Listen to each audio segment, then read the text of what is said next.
Welcome to This Explainer. Today, we're going to fundamentally rethink how we protect our most critical environments.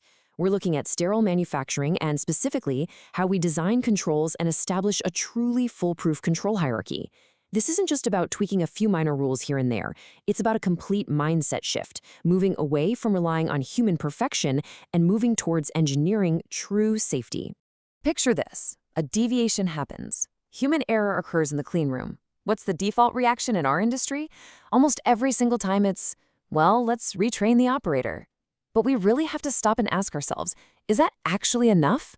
Are we genuinely solving the root problem, or are we just slapping a Band-Aid on a massive design flaw? Because, and here's the hard truth we need to face head on, folks, a giant wall of standard operating procedures is not a real contamination control strategy. If your main line of defense against microbes is expecting a tired person on a 3 a.m. shift to perfectly execute a massive binder of rules 100% of the time, well, your strategy is incredibly fragile. Human training and written procedures, all on their own, repeatedly fail to stop contamination. So how do we actually fix this and build something better? Here's our roadmap for today. We're going to start by moving beyond the SOP. Then we'll look at the 3 families of control, break down the hierarchy of controls, see why engineering has to come over human behavior, and finally, wrap up with layered defense in depth. Let's get right into it. All right, Section 1, Beyond the SOP. Let's define what a control actually is. So, simply put, a control is any measure that prevents, reduces, or detects contamination against a specifically identified source. But here's the real kicker. Prevention is heavily preferred over mere detection. Every control in your strategy must be a deliberate, calculated, risk-based design choice. You shouldn't just be doing things because, hey, that's the way the site has always done it. You choose a control to actively prevent a specific risk. Moving smoothly onto Section 2, the 3 families of control. We basically have 3 distinct families of control at our disposal here. At the absolute top, we have engineering and technical controls. These are things physically designed right into your facility and equipment. Think HVAC systems, isolators, or automation. Next, we have procedural controls, which govern how people actually do the tasks, like aseptic technique or gowning.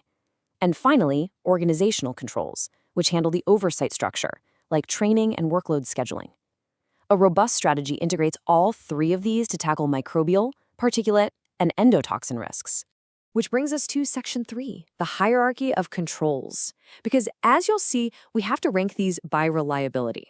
This pyramid framework right here, it's the absolute core of control design.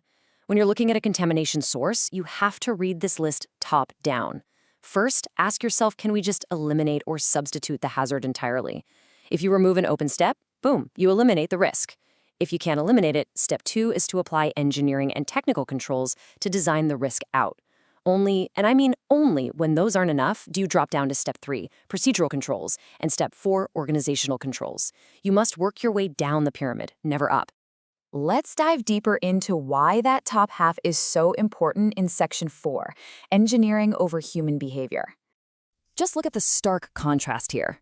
Designed in controls work by the literal laws of physics and engineering. They are beautifully consistent across every single shift. And hey, when they do fail, they usually fail visibly, so you know exactly what went wrong.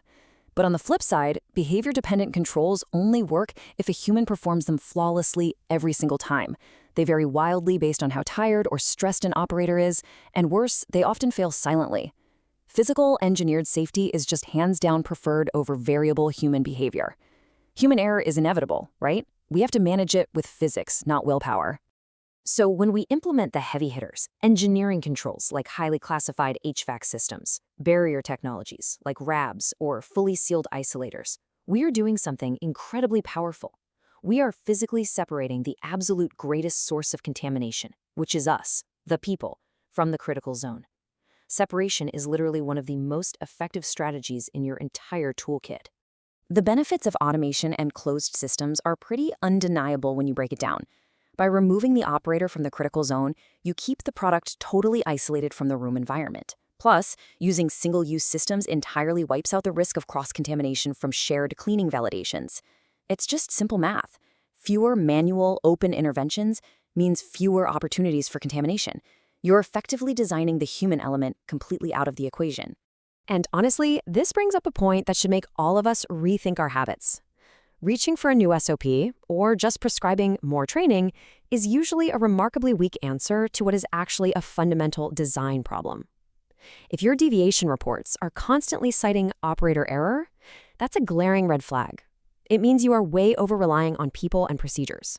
The hierarchy dictates that you need to step back and ask, how can we engineer the source out instead?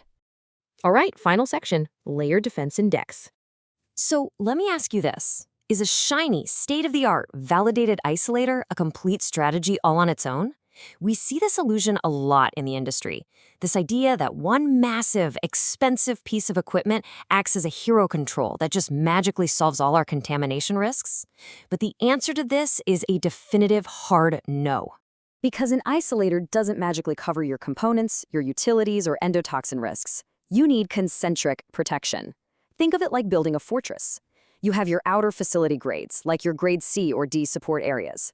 Inside that, you have your barrier separation, like your grade A isolator.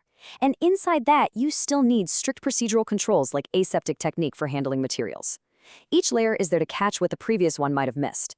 But for this to actually work, these layers must be independent and redundant, meaning a single fault like a power outage shouldn't instantly disable all your defenses at once.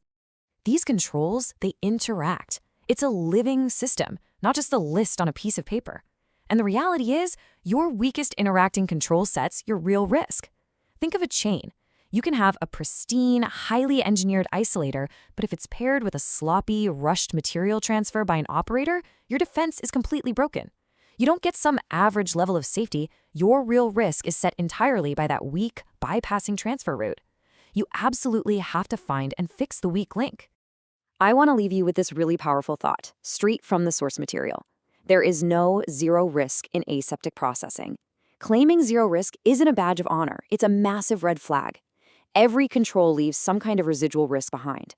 Our job in designing a contamination control strategy isn't to pretend the risk is gone. It's to actively acknowledge it, crush it down using the highest order engineering controls possible, and meticulously manage whatever remains through strict, layered defenses. So take a hard look at your own facility today. Are you actually managing your residual risk by design, or are you just crossing your fingers and hoping for perfect human behavior? Something to think about. Thanks so much for joining me on this explainer, and I'll catch you next time.